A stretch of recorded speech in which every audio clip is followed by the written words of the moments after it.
lo que yo quisiera es, por lo menos quiero creer eso, de que yo estoy tratando de construir un mundo mejor.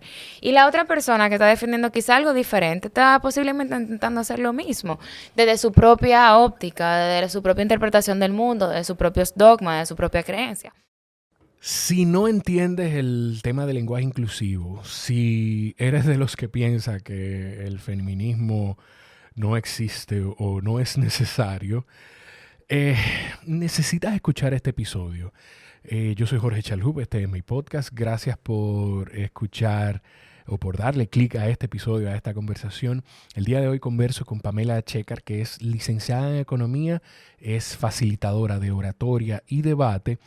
Y hablamos de muchísimas cosas. Es una conversación que para mí fue riquísima.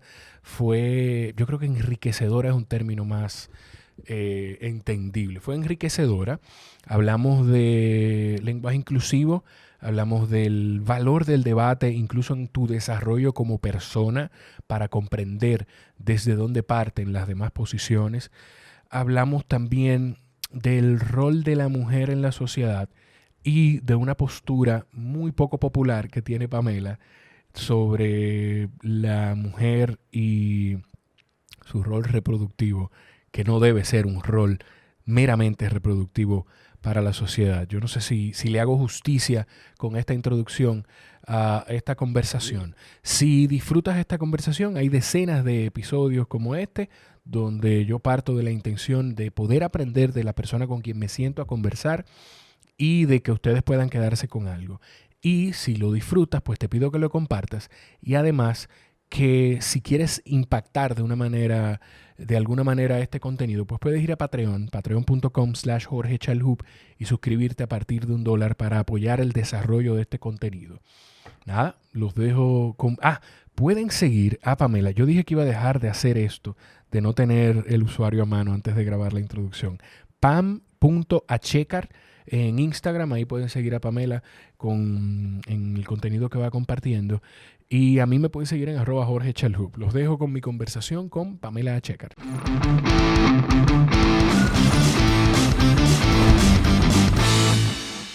Ok, we can work on that. O sea, que se ve mejor de ahí a veces. Bueno, cuando no me está aplatando por lo... Sí, no, pero te queda bonito. Y con los audífonos, tú sabes, se ve como diferente. ¿Cómo estás? Bien. ¿Está rico el café? Hola, Jorge, sí, gracias. Muy necesario esta mañana. Yo estaba preocupado porque yo no sé qué tipo de expectativa yo creé con ese café. Entonces, como yo te preparo café aquí. Mira, yo soy de la gente que yo me bebo cualquier tipo de café y lo disfruto. Ok.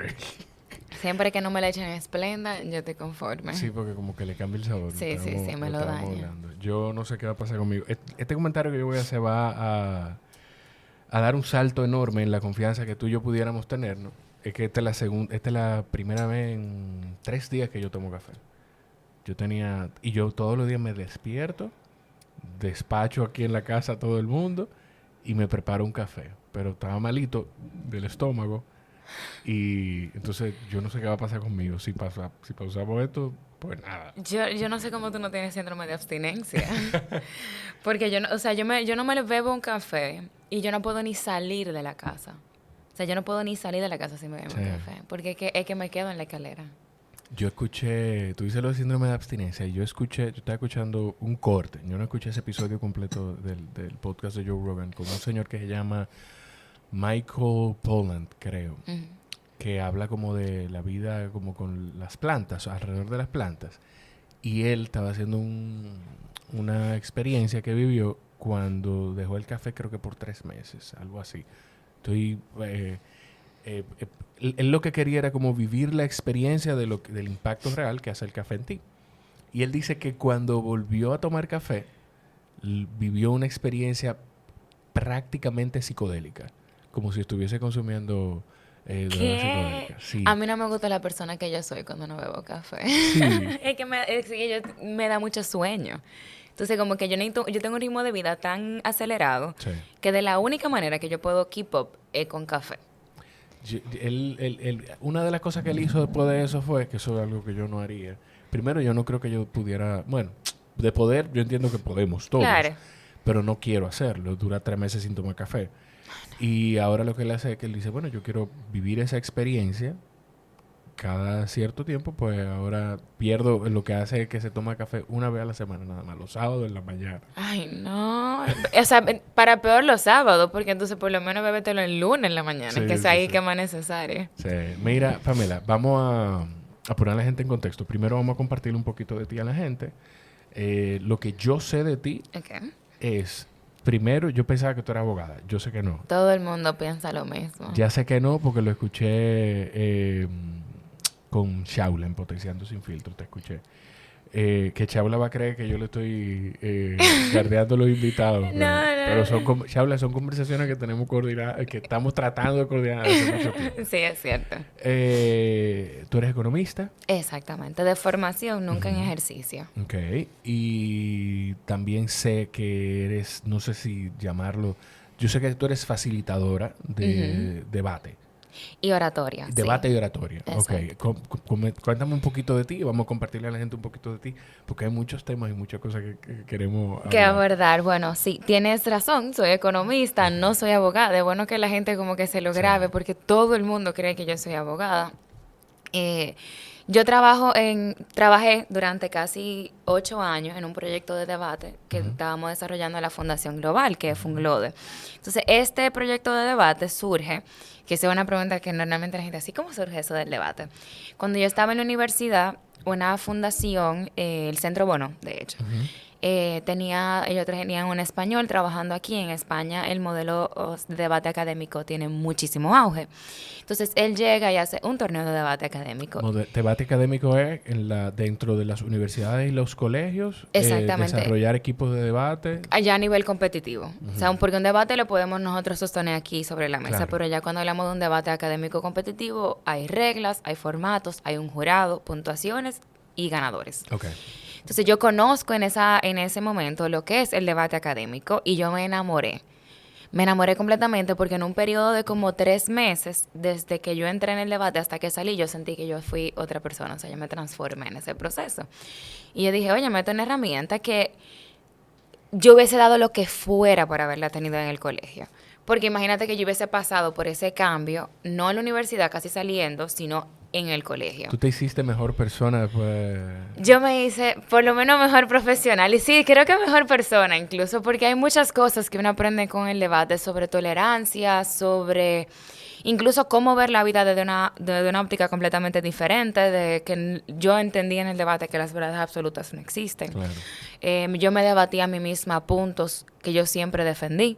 Entonces ahí yo aprendí también muchas cosas sobre mí, sobre el mundo. Entonces, cuando estoy en la Fundación Global, el proyecto en el que yo estaba trabajando había concluido, era un proyecto de 1 año. Y yo propongo entonces aperturar la Sociedad Dominicana de Debate. Y el proyecto se aprueba y bueno, ya el resto es historia. Fueron 8 años bellísimos, trabajando con jóvenes, sobre todo en situaciones de vulnerabilidad y pobreza. La entonces vicepresidenta de la República, la doctora Margarita, apoyó el proyecto siempre ciegamente y entonces pudimos justamente llevarlo a las comunidades donde hay más lagunas educativas. Y una pregunta sobre eso, precisamente. ¿No es más... y yo no quiero... Bueno, quien consume el podcast, esto se lo voy a decir a quienes vendrán de tu lado, de tu parte. Porque yo creo que quienes consumen el podcast, la comunidad, la pequeña comunidad que consume el contenido de aquí sabe cómo yo digo las cosas, con la intención que las digo. Pero se va a escuchar feo. No, ¿qué tanto uso le puede dar una persona en una situación de vulnerabilidad a una herramienta como el debate y al desarrollo que esa herramienta brinda frente a desarrollar equipos de debate en espacios de clase media en adelante? Mira, no estoy diciendo que no estoy de acuerdo. No, yo entiendo.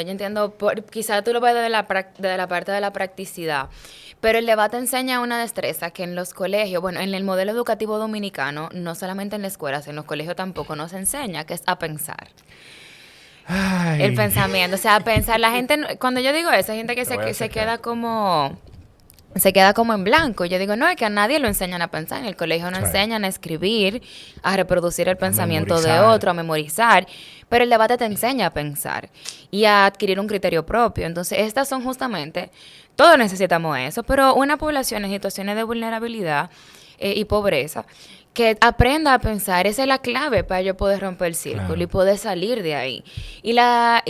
Así como yo sentí una transformación cuando yo viví mi propia experiencia en debate, que valga la aclaración, gané junto a mi equipo. Para que se sepa. Para que se sepa, yo he visto la transformación en los jóvenes, y no solamente en ellos, sino 3, 4 años después de yo tener esos jóvenes egresados de debate, ya ellos ahora mismo están trabajando en posiciones buenas, en fundaciones internacionales, en el mismo gobierno, en buenas posiciones, porque, óyeme, son jóvenes que tienen capacidad de pensamiento crítico.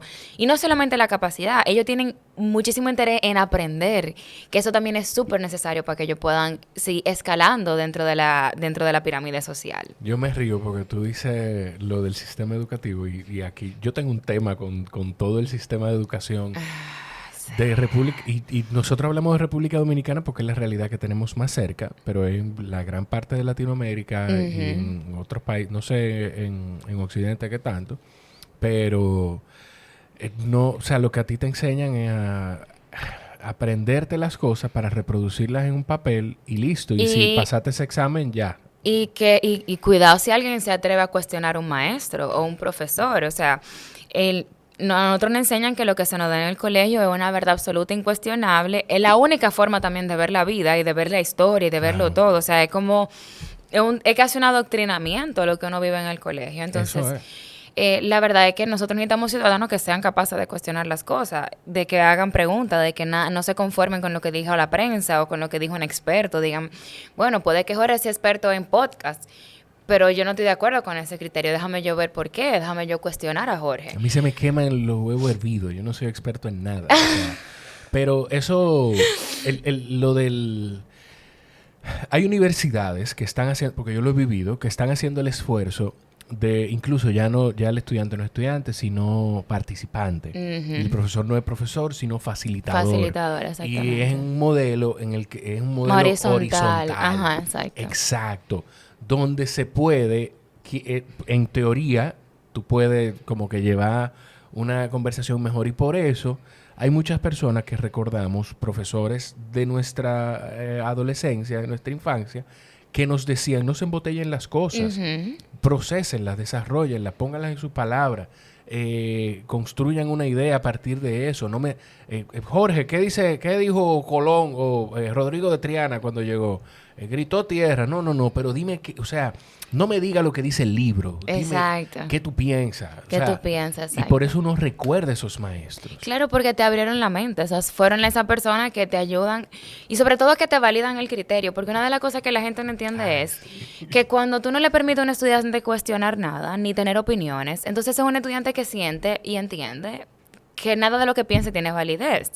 O sea, en el debate yo siempre le digo a los jóvenes, mira, si yo quiero saber lo que dice el internet, yo voy a Google y me entro. O sea, en el debate lo que yo quiero saber es lo que ustedes opinan. O sea, que ustedes construyan un argumento en base a sus propias ideas, por supuesto, respaldado con evidencias, con estudios, con una investigación. Pero yo quiero que ustedes elaboren su propio pensamiento, porque de lo contrario no estamos en nada, porque la información la conozco yo, está ahí, en internet está. Claro.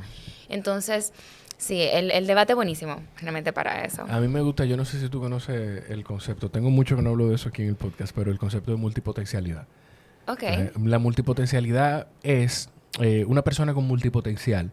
Es una persona que tiene distintos intereses y los persigue. Okay. Y aprende de podcast, pero voy a tomar mi ejemplo. Esto es un statement lleno de humildad. Yo, por ejemplo, hago podcast, pero disfruto mi trabajo en marketing en la empresa para la que trabajo. Qué sé yo, me gusta hacer fotos, me gusta tomar fotos. Uy, qué chévere. Y tú exploras todo eso. Hay personas que piensan, y yo llego a pensar lo mismo también, de que todos crecemos con algo, con eso dentro. Y es que el sistema nos va cortando y nos va metiendo, forzando en el... Tú eres un rombo y te están empujando a convertirte en un círculo, en un cuadrado. Entonces, como que el sistema te va cortando. Y cuando tú piensas, tú que saliste del sistema convencional y te dejaste llevar de ese sistema, porque así crecieron tus papás, así crecieron tus tíos, así tu abuela y tu abuelo, si tuvieron la oportunidad de entrar a la educación, lo hicieron así, tú creces y cuando tú empiezas a cuestionarte, tú estás trabajando en un banco y empiezas a explorar un interés de hacer fotos, tú empiezas a cuestionarte. Yo no sé si yo debería estar dedicando tiempo a esto. Yo creo que tengo que dedicarme a lo mío. Y eso es una batalla interna voraz. Es que ese nivel de especialización del conocimiento y del trabajo es muy propio del sistema educativo, que viene justamente de la etapa industrial. O sea, de la revolución industrial se deriva el sistema educativo, y en ese momento donde se entendía que nosotros teníamos que ser súper específicos en el trabajo. O sea, había una división del trabajo absurda. Si vamos a nosotros a hacer una taza, yo ponía la asa, tú ponías esto, y era un trabajo en cadena, y la educación entonces va de la mano con ese modelo industrial, que ya ni siquiera es el modelo realmente como que rige las economías nosotros actualmente. Pero es muy chévere que nosotros podamos hablar sobre ese tipo porque nosotros creemos que podemos ser muy buenos en una sola cosa. Nosotros podemos ser muy buenos en muchas cosas diferentes. Claro. Y una cosa no te quita la otra. O sea, tú pudieras ser un banquero y al mismo tiempo ser un buen fotógrafo. De hecho, tú puedes ser un excelente banquero y al mismo tiempo ser un excelente fotógrafo, con dos cosas que incluso implican áreas diferentes del cerebro. Claro. Y lo bueno, la ventaja, si usted es reclutador y está escuchando esto, la ventaja de contratar personas que tienen distintos intereses es que las cosas que aprende en un área las lleva a la práctica en el área para la que tú le estás contratando. O sea, de verdad... Mira, a mí, yo te lo voy a compartir ese TED Talk, porque para mí fue como cuando tú estás debajo del agua y tú ala, y tú dices, wow, ¿dónde está el aire? Y sales así. Con Emily Wapnick se llama la expositora. La expositora. Y se llama, de eso, de multipotencialidad. Escribió un libro que yo lo empecé a leer, lo pausé y lo estoy retomando. Se llama How to Do Everything. Y hay otro libro que habla de eso, que yo creo que está ahí, se llama... Ese no lo he empezado, se llama Renaissance People, la gente del Renacimiento. La gente del Renacimiento, porque sí. en la época en la era del Renacimiento, eso era. O sea, los hombres universales. Bueno, los seres humanos universales. No, yo no me utilizo la palabra hombre. Los seres humanos universales, sí, que eran expertos en muchísimas áreas. Exactamente. Era de todo. Dios mío, ¿cómo se me olvida el nombre de ese señor? Que era uno de los pensadores más grandes, pero era escritor de obras de teatro. Yo no sé si era Aristóteles. Te iba a decir ese mismo. Yo pero Aristóteles no escribió obras. No. Pero él se especializó en muchas áreas. Era uno de esos señores. Bueno, pues y Aristóteles entonces también, Aristóteles era inventor también. Y era filósofo, sí, él sentó las bases de la retórica. Aristóteles escribió obras de teatro. Me estoy enterando ahora. Yo creo que sí que fue. Lo voy a buscar. Es posible, porque él creó hasta la academia. O sea, el concepto de academia nace con Aristóteles. Hay muchísimas... mientras yo busco esto, tú sabes que te pregunté, te hice el comentario específico de si aprender de debate te hizo mejor ser humano, porque hay algo que te escuché decir. Tú dices, es que, o sea, como que me tocó defender un punto de algo en lo que yo, en mi ser, iba completamente en contra, pero busqué tanta información y lo defendí tanto que entendí, no cambié mi forma de pensar, pero entendí de dónde parte la gente. Sí, eso me pasó realmente en un debate. Porque en el debate, lo interesante del debate académico competitivo es que uno no elige la postura, se hace de manera aleatoria. O sea, que se me presenta un tema y yo no sé si voy a estar a favor o voy a estar en contra. Mi opinión personal es irrelevante porque es un ejercicio. Entonces me tocó defender eso mismo, una postura con la que yo no estaba de acuerdo. Y fue tanto lo que yo tuve que investigar de la postura que yo dije, contrale, no estoy de acuerdo, pero ya yo puedo entender un poquito mejor. Por eso para mí ya no, o sea, polarizarme en torno a ningún tema no es tan sencillo. Porque entonces yo me siento ya como ya automático, yo me siento obligada a conocer la otra cara de la moneda. Y sobre todo, y eso la gente tiene que entenderlo, si yo tengo una opinión sobre un tema, yo no solamente puedo conocer mi opinión, porque entonces en el momento en el que otra persona me exponga su punto de vista contrario al mío, ¿cómo yo me voy a defender? Claro. O sea, si yo estoy a favor de algo, yo tengo que conocer el por qué el otro está en contra. Y entenderlo bien y no ridiculizar el argumento tampoco. O sea, cada quien tiene derecho a pensar lo que quiera pensar y posicionarse de la manera en que lo desee. O sea, el punto es yo poder encontrar los argumentos y las razones reales para yo sustentar mi postura. A mí me gusta mucho de eso que te escuché decir y de eso que tú estás diciendo ahora. Me gustan mucho dos cosas. Una es que te ayuda con hay diferentes sesgos cognitivos. Es el sesgo de confirmación, que es que nosotros cuando creemos en algo y empezamos a buscar información, lo que hacemos es que buscamos información que valide lo que ya pensamos. Exactamente. Y eso, y la forma de tú crecer en pensamiento, de hecho, el desarrollo científico que ha vivido la humanidad lo empezó a vivir cuando los dueños del mundo empezaron a decir hace miles de años, ven acá, pero yo creo que estos mapas nosotros como que lo construimos mal. Yo creo que hay que quizá explorar un poquito más. Quizá no tenemos del todo la razón con lo que estamos viendo. Exacto. Y empezaron a cuestionarse. Y eso te hace como crecer Claro. en conocimiento. Y lo otro es tú tener la interés en un mundo como este, como el que vivimos desde hace muchos años. No es ahora, no es esta generación, no es esta época. Es desde hace muchos años. Lo que pasa es que el tema de las redes sociales lo expone un poquito más. Pero vivimos en un mundo desde hace décadas donde si tú no estás de acuerdo conmigo, pues ya, o sea, a mí no me interesa lo que tú tienes que decir. Ujú. Ni me interesa. Para mí, lo que tú dices, contrario a lo que yo pienso, Pues ya. no tenemos más nada que hablar. No quiero escucharte. No, pero déjame, no quiero escucharte. No, exacto. ¿Qué tan difícil es vivir en un mundo así y tú tener la habilidad de dar un paso atrás y mirar la cosa de una forma objetiva? Porque eso te trae problemas. Con la gente que tiene el mismo concepto tuyo, porque mucha gente no entiende que yo entienda por qué el otro piensa así. Diferente, No quiere exacto. decir que yo piense igual. Exacto. Y te trae problemas hasta con el otro, porque dice, pero tú o piensa de una forma o piensa de otra. Es un lío. Sí, eso es algo. O sea, la gente también tiene el concepto bien equivocado de que uno tiene que tener primero una postura súper definida y estática sobre un tema.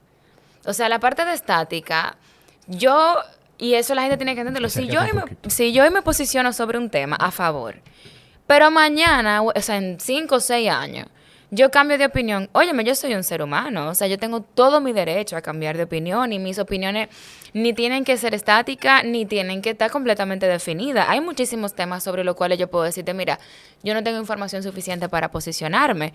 No, desconozco sobre el tema. Yo no puedo emitir una opinión sobre lo que yo no sé. Incluso si la quiero emitir, yo puedo ser fluida. Porque es que la gente entiende que es sí o no. Claro. Esto o aquello. No, yo puedo fluir. Mis opiniones pueden fluir también.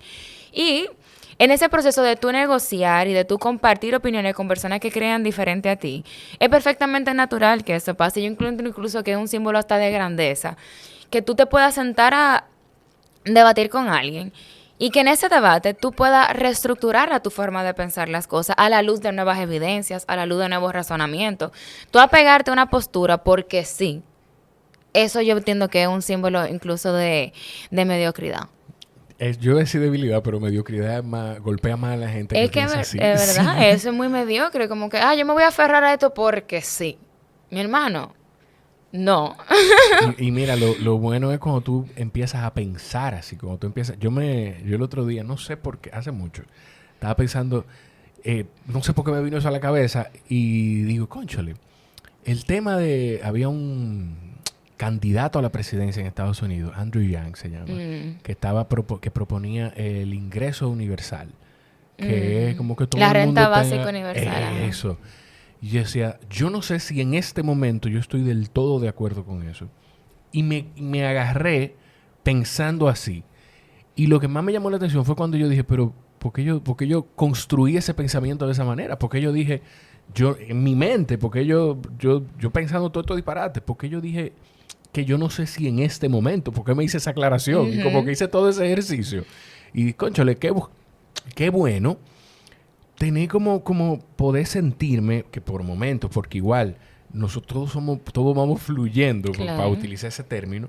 Hay un momento en el que yo puedo pensar de una manera o sentirme en ánimo de entender algo, y hay otro momento en el que quizá mi cerebro está suficientemente agotado como para yo no tener la conciencia de decir, yo no sé si en este momento, y decir, yo no estoy de acuerdo con eso. Exactamente, sí, eso es súper crucial, que uno pueda también reconocer, no tengo información suficiente. O sea, por ejemplo, el tema de un ingreso básico universal es un tema que primero puede debatirse desde el deber ser, o sea, desde si debería existir o no.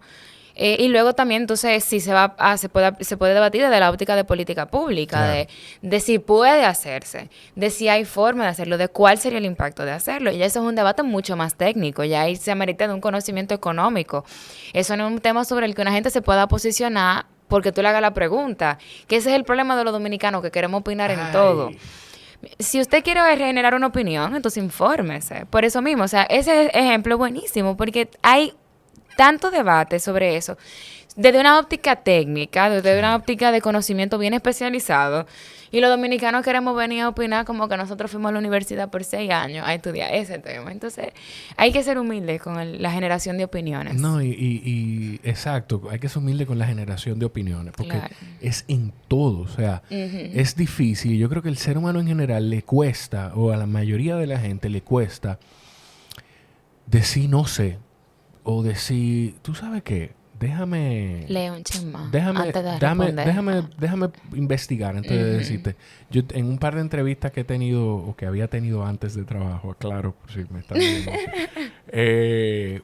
me dice, mire, entonces, ¿qué tú? Y yo, bueno, una de las cosas que yo creo que hago es que si yo no sé algo, yo le voy a decir, yo no sé, pero deme un ratico. Deme un ratico, exacto. Deme un ratico para yo investigar, porque a mí no me da miedo llamar a una persona, mira, no sé hacer esto y lo necesito. O, de hecho, esto parte, todo este tema del podcast parte de yo querer saciar mi ignorancia con muchísimas cosas. Yo recuerdo que cuando hicimos la descripción, yo le pasé el texto que hice de descripción inicial a Paola, mi tía, a Paola Chalhub, que en algún momento la voy a tener en el podcast. Y le digo, Paola, léete eso. Y me dice, ¿qué tal? Mira, lo veo bien. Lo que no me gusta es lo de la palabra ignorancia. Y le digo, lo que pasa es que eso para mí es clave. Para que la gente sienta y entienda que no está mal y que de verdad yo soy... ¿Quién fue que dijo que yo ignoro muchísimo más de lo que sé? Sí. Es que realmente la palabra ignorancia uno la tiene como un término peyorativo, pero la realidad es que la ignorancia no es más que la ausencia de conocimiento y lógicamente nosotros no lo podemos saber todo. O sea, sería iluso, ilógico pensar que ningún ser humano pudiera, o sea, todos somos ignorantes desde un ámbito, desde algún tipo de área, así como somos muy conocedores también de áreas específicas. Mi abuelo estaba aquí el otro día, que estábamos celebrando el cumpleaños de Luego, y me estaba diciendo, John, yo necesito esto, porque quiero transmitirle a su programa de radio todas las mañanas en Dominicana FM. Se llama Fiesta y Mañana Gallo. Para la gente que le gusta, qué chulo, me gusta el nombre. Para la gente que le gusta la música típica. Bueno, para los que consumen música típica, porque yo no sé a quién no le pudiera gustar la música típica dominicana, el merengue típico, el de verdad. Y me dice, yo quiero, cuando mi abuelo, te estoy hablando, que cumple 80 años en marzo de 2022. Y me dice, yo quiero transmitir el programa por internet. Entonces, quiero esto, quiero lo otro. Y le digo, papi, lo que pasa es que por internet es muy genérico. O sea, tenemos primero que investigar por dónde podemos transmitir lo que tú puedas usar la música, que esto, que lo otro. Exacto, un tema de derecho de autor. Sí. Y que la mayoría de las canciones que él pone son de intérpretes dominicanos, de merenguero típico, de antaño. El que no es familia de él, por ejemplo, mi abuelo era cuñado de Tatico Enríquez, que es una gloria, yo creo que el principal exponente histórico del merengue típico. Entonces, dime tú, ¿qué va a hacer? La viuda, su hermana, le va a decir, mira, lo vamos a demandar porque, por usar, favor. Claro. Entonces, y el que no es familia o es de la época, pues conoce a mi abuelo. Y ahora escuchándote, mi abuelo es una de las personas que yo conozco. Nosotros le decimos la fuente inagotable del conocimiento. Ay, qué chulo. Porque es un señor brillante que es autodidacta. Mi abuelo no hizo, yo creo que ni siquiera el primer año de bachiller por luchar para que nosotros pudiéramos hablar como hablamos y con la libertad que hablamos ahora. Y de verdad, cuando yo tengo cualquier duda con lo que sea, la primera persona que yo llamo es a mi abuelo. Pero fíjate... La fuente inagotable del conocimiento. La fuente inagotable del conocimiento. Tú le vas a caer muy bien. Pero fíjate cómo esa persona, que para mí es una fuente inagotable de conocimiento, Necesitaba ayuda. necesitaba ayuda con algo. Claro, claro. O sea, porque no tiene que saberlo todo. Nosotros, los seres humanos, no tenemos No que tenemos saberlo que todo. saberlo todo, para nada, O sea, para nada. por favor. Mira, una de las cosas de las que estábamos hablando, nosotros hablamos hace un par de días antes de grabar esto. Ah, sí. Y decíamos, mira, ¿y de qué vamos a hablar? Yo te dije, si hay una persona con la que antes de sentarnos, yo sentía que iba a tener una buena conversación, era contigo. Y yo yo creo que eso no ha variado aquí. Amén, gracias. Pero hay un tema específico que tú me dijiste para que habláramos, lo vamos a hablar. Pero antes de eso, hubo un momento en el que estábamos hablando que dijiste, porque los hombres, bueno, la gente o las personas que tienen, no sé si va exactamente ahí, pero tiene mucho que ver con el tema del lenguaje inclusivo. Así es. Y que está sobre el tapete constantemente en estos días. Ujú, gracias, qué bueno. Amén. Sí. Qué bueno que hay una discusión pública sobre el tema Sí, ya por fin. o sea, ¿qué piensas tú con ese tema?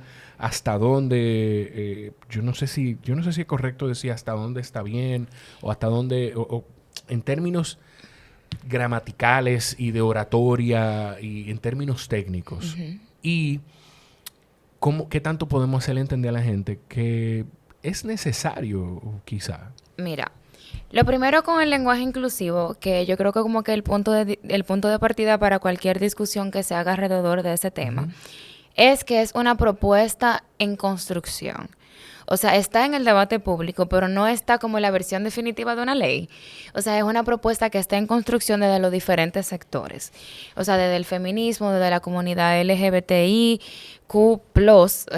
para hacer... LGBTQI+. Ajá, exacto. O sea, Sí. el total. Es una propuesta que está en construcción, lo que significa que nosotros todavía estamos discutiendo sobre algo para nosotros hacerlo mejor. Eso es lo primero. Lo segundo es el tema de la corrección. La corrección del idioma o del lenguaje lo determinan los seres humanos. Y nosotros no recibimos una tabla como los 10 mandamientos que nos dijera, mira, el español es así. Entonces, la corrección... Ojo, y lo siento, tampoco, esto no es popular, esto que voy a decir. Los 10 mandamientos, pues... También, bien, o sea, también hay que revisarlo y ampliarlo y pudiéramos mejorarlo, debatirlo claro. Y la fuente, o sea, depende mucho de tu creencia, de decir sí o si no. Yo conozco gente que no creen que son seres humanos espectaculares. Igual conozco personas que creen que no son gente con la que yo quisiera relacionarme. Exactamente. Sí, exacto. O sea, la religión también es un tema de debate, yo creo que es de lo más interesante. Entonces, el español, las reglas de los lenguajes, la vamos determinando nosotros. Y si tú agarras un libro de hace 100 años, evidentemente el idioma es completamente diferente ahora. O sea que los idiomas fluyen, eso es lo primero, los idiomas fluyen. Porque se quieren agarrar mucho de estamos pervirtiendo el español, estamos dañando el lenguaje. No lo estamos dañando, estamos haciendo un proceso que es perfectamente natural, que es que se cambie y transforme y se adapte a nuevas realidades. Okay. Entonces, desde la parte de qué tan necesario es, lo que no se nombra no existe. Entonces, ahora, gracias a este auge del lenguaje inclusivo, hay una mirada de personas que no se consideran ni hombre ni mujer, que gracias al MEN por fin tienen palabras que puedan definir cómo ellos se sienten. Entonces, ante la ausencia de eso, eran personas que no sabían ni siquiera cómo definirse a sí mismas, porque decían, óyeme, yo no soy hombre, yo no soy mujer, ¿qué yo soy? Y esa pregunta de qué yo soy es lo que hace que empiecen a surgir nuevos términos para definir realidades que antes nosotros invisibilizábamos. Ojo, no era que no estaban ahí.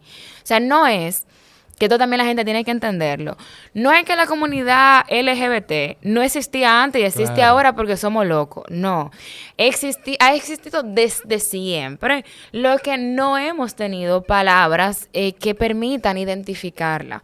Entonces, ahora las hay y ahora hay más personas. Entonces, identificando, mira, pansexual o transgénero, yo siento que eso yo siento que me define. Claro. Entonces, gracias a eso es que viene el auge del tema del lenguaje inclusivo. Pero una cosa, que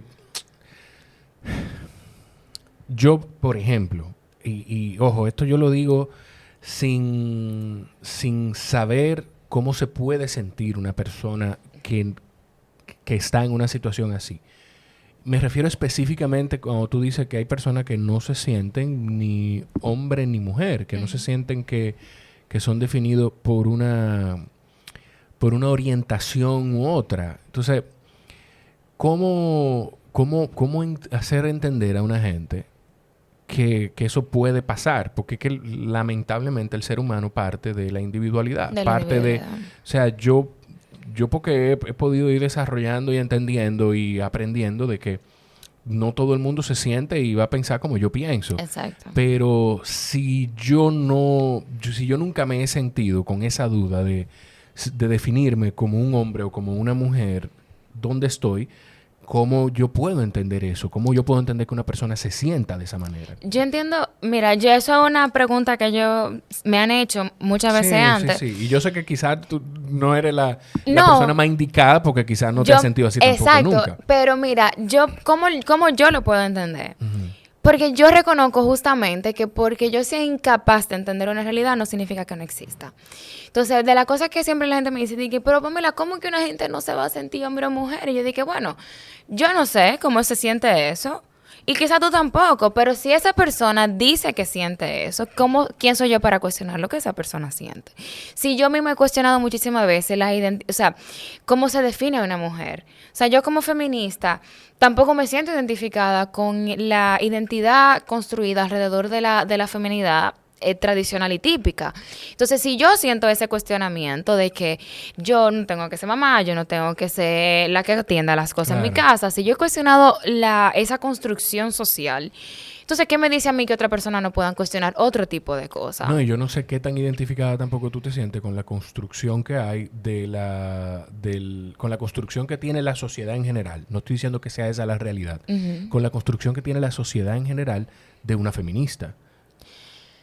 También, que eso es otra de las cosas que a veces incluso utilizan para invalidar el movimiento, sí. que entienden que el feminismo tiene que ser una propuesta única. Exacto. Porque evidentemente el antifeminismo sí es una propuesta única, pero evidentemente es mucho más fácil posicionarse en contra de algo de forma como sólida que tú proponer algo. Más cómodo. Claro, o sea, el feminismo hace diversas propuestas y lo hace desde diferentes ópticas. Hay feminismos, no hay un feminismo. Entonces, yo soy feminista desde mi propia interpretación del feminismo, de mi propia forma de hacer la lucha en contra de los estereotipos de género, desde mi propia identidad. Y eso no significa que otra feminista que lo haga de manera distinta, que incluso apoya cosas diferentes a mí, tenga menos razón que yo o tenga más razón que yo. Claro. O sea, son diferentes propuestas y al final lo que nosotros buscamos, y eso es lo que a donde siempre me voy, es lo que yo quisiera es, por lo menos quiero creer eso, de que yo estoy tratando de construir un mundo mejor. Y la otra persona que está defendiendo quizá algo diferente está posiblemente intentando hacer lo mismo, desde su propia óptica, desde su propia interpretación del mundo, desde sus propios dogmas, de su propia creencia. Entonces, es simplemente eso, o sea, entender que hay un abanico de posibilidades. Nosotros, eso es el pensamiento binario de somos esto, somos aquello. No, nosotros podemos definir lo que somos desde cualquier ámbito. Una cosa con la que yo sí estoy completamente de acuerdo y algo que yo he debatido con otras personas, incluso gente de mi círculo cercano, es que la gente necesita sentirse representada. Uh-huh. Entonces, hay ámbitos, digamos, pudiera ser del entretenimiento, de diferentes ámbitos de la sociedad donde se cuestiona cuando aparece una figura con una orientación sexual diferente a la que todos antes entendían que era la única orientación sexual. Pues, exacto. Exacto. Pero ojo, que entendían que era la válida, porque la homosexualidad está documentada en la historia desde los inicios de la historia. La batalla por los derechos de la comunidad uh-huh. homosexual o LGBTQI+, data Alberto Vargas aquí habló de yo no recuerdo si 1800, 1900 sí. en Inglaterra, cuando era una vaina de que tú no tienes que meterte con lo que yo haga en mi casa, en mi aposento. O sea, tú no puedes condenarme por eso. Entonces, sí, porque exacto, había una época donde ser homosexual era ilegal, ojo, sí. Y todavía en los países del Medio Oriente sigue siendo una razón para crímenes de honor, los famosos crímenes de honor. Todavía hay países en Medio Oriente y estamos viviendo la situación ahora con Afganistán, exacto, donde ser mujer O sea, sí. no te hace ser ciudadano. No, punto. exactamente. No es que ciudadano de primera, de segunda, es que no deberían de existir las categorías de exacto. ciudadano. Es que tú no eres un ciudadano, No, tú no tienes derecho. Exacto, tú eres una cosa que tú dependes de un hombre. Pero eso, lo que la gente no entiende es que ese proceso que sufre, que está sufriendo Afganistán ahora, que realmente tiene mucho que ver con un tema religioso. Sí. O sea, hay un tema de creencia religiosa. Desde ahí venimos todos. O sea, si nosotros nos vamos a los inicios del cristianismo, nos vamos a los inicios del judaísmo, del islam, o sea, las religiones parten de esa creencia de que nosotras las mujeres somos definidas por quiénes somos y cómo somos en relación a los hombres. Sí. Y nuestro rol en la sociedad es definido todavía ahora. El rol de una mujer y la identidad de una mujer se define en relación al hombre. O sea, mis amigas todavía entran en crisis. Si no están casadas, sí. Yo tengo 30 años y yo no tengo anillo y el tiempo. Y yo dije, pero mi hermano, usted no es o sea, usted no es más ni menos porque un hombre haya decidido validarla, entre comillas, sí. Como mujer y darle un anillo. O sea, usted no es más ni menos por eso. Entonces, mira, si todavía a esta altura del juego nosotros estamos con eso. Y si entendemos de dónde nosotros venimos, entonces podemos entender también por qué estamos donde estamos y sobre todo justificar la necesidad del feminismo, que gracias a personas como Agustín Laje, hay gente que entiende que no es necesario. Sí, pero tú dices de dónde venimos. De dónde venimos no es ni siquiera tan lejos. Aquí, ¿en qué año fue que la mujer, por lo menos aquí en República Dominicana, tuvo derecho a votar? Sí.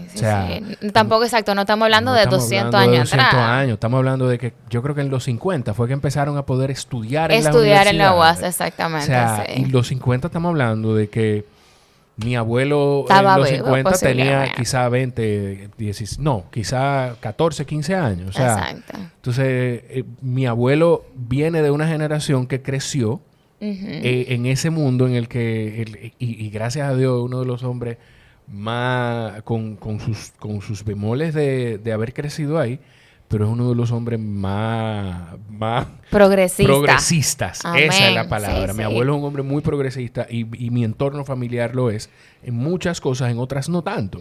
Pero es porque venimos son hijos de ahí. Sus épocas, exacto. Siempre me decía, nosotros somos hijos de nuestras circunstancias y nuestros padres no están exentos de esa realidad, ni nosotros tampoco. Pero aquí yo lo he dicho, yo no tengo un título universitario. Okay. Yo retomé hace un tiempo para terminar la carrera de Relaciones Públicas y yo tengo una tía que me decía, tienes que graduarte, una hermana de mi abuela, tienes que graduarte para que consiga un buen trabajo y pueda mantener a tu mujer.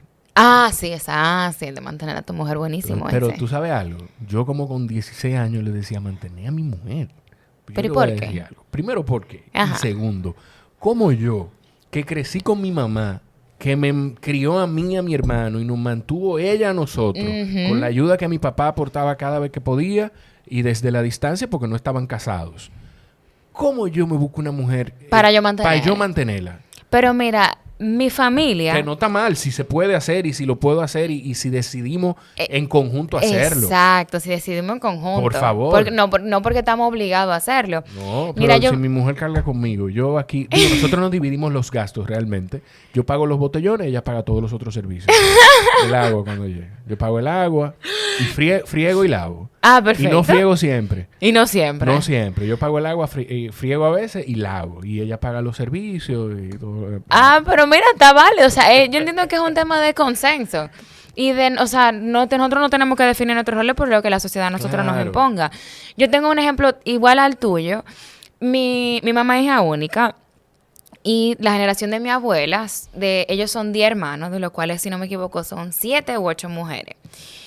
Y estas 7 u 8 mujeres, que son mujeres que tiraron para adelante solas, tuvieron la mala suerte, la mala elección de haber elegido pareja que en su mayoría tuvieron ausente, tiraron para adelante sus familias ellas solas, se hicieron profesionales en una época donde todavía la mujer en la universidad no era la regla. Y estas mujeres toditas creen que uno tiene que casarse con un hombre millonario. Y yo dije, pero ustedes están locas. Ustedes tiraron para adelante ustedes solas. Entonces ustedes quieren que yo sí me venga a estar bajo el yugo de un hombre que me mantenga. Porque eso es un yugo. Sí. A mí un hombre que me mantiene me va a exigir cosas. Por favor. Y no, ¿cómo así? Yo quiero mi independencia también. Mi mamá me tiró para adelante ella sola, solita. Y ella me crió a mí diciéndome que yo tenía que buscarme un hombre millonario. Pero esa es la batalla, que ella no sabe por qué probablemente ella no sabe ni siquiera por qué te lo dice. Ajá, eso es cierto. Pero esa es la batalla de crecer como crecieron y no machar la experiencia que vivieron frente a eso y no poder cuestionar. Pero ven acá, pero yo no hice eso. Y Pamela salió normalita. Exacto, ella de esperanza. Eso, así que yo digo, cuando la gente... No, porque el matrimonio... Yo te voy a decir algo. Yo soy de hijo de padres divorciados y yo salí normalito. Yo soy de lo más normalito que hay en mi grupo de amistades. Y la mayoría son hijos de matrimonio largos y longevos que aguantaron muchísimas cosas. No todos, aclaro. No estoy hablando de nadie específico. Entonces... ¿Por qué? O sea, exacto. ¿Por qué? Mira, la gente, la humanidad, nosotros somos un mundo complicado. Y con eso de los hijos, antes de saltar ahí, porque lo chulo de este tipo de contenido es que nosotros podemos hablar de muchísimas cosas, pero yo ni siquiera sé qué tanto tiempo tú tienes y no te voy a no, tranquilo, tomar toda la por mañana. suerte, hoy no estoy tan... Pero antes de saltar ahí, el lenguaje inclusivo. Que dimos mucho salto. Antes de saltar ahí, vamos del tema del lenguaje inclusivo. Uh-huh. Tú estabas diciendo de por qué es tan necesario y es como para visibilizar uh-huh. que está ahí. O sea, que tiene mucho que ver también con lo que con algo que yo estaba diciendo. Yo no lo había conectado. De que la gente tiene que... Si yo formo parte de una sociedad, yo necesito sentirme representado de alguna manera. Y el lenguaje es lo primero. Había un pensador que decía que si nosotros no tuviéramos una palabra para el sol, no lo viéramos. Diablo. Que si nosotros no tuviéramos una palabra para el sol, no lo viéramos. Es verdad. Nosotros no somos capaces de reconocer las cosas que no nombramos. Entonces, las palabras que no existen, si yo no tengo cómo nombrar algo, es una realidad que yo invisibilizo. Entonces, yo necesito del lenguaje inclusivo para yo hacer representación de esas personas que ni están en lo femenino ni están en lo masculino. Eso es lo primero. Lo segundo, y yo siempre pongo esto de ejemplo, cuando utilizamos la palabra hombre como generalizador y totalizador, es un término, por ejemplo, yo no soy practicante activa del lenguaje inclusivo. Lo respeto y lo apoyo. Porque no solamente que lo respeto, yo lo apoyo. O sea, a mí el que me dice, mira, a mí hay que decirme todo. Bueno, yo te entiendo, te apoyo. Y lo voy a hacer si alguien me lo solicita. Porque mira qué pasa, también hay un tema. El español es un lenguaje sexuado. No todos los lenguajes son sexuados. Uh-huh. Entonces, por ejemplo, el tema de utilizar hombre como totalizador. Mi hermano, a mí no hay quien me diga hombre para hablar de humanidad porque yo no me siento representada. O sea, cuando a mí me hablan... ¿Qué lenguaje no es sexuado? Por ejemplo, el inglés. Mankind. Bueno, ahí hay términos que son sexuados, pero los adjetivos no terminan en a u o. Okay. El adjetivo termina... o sea, es el mismo adjetivo, sea he o sea she.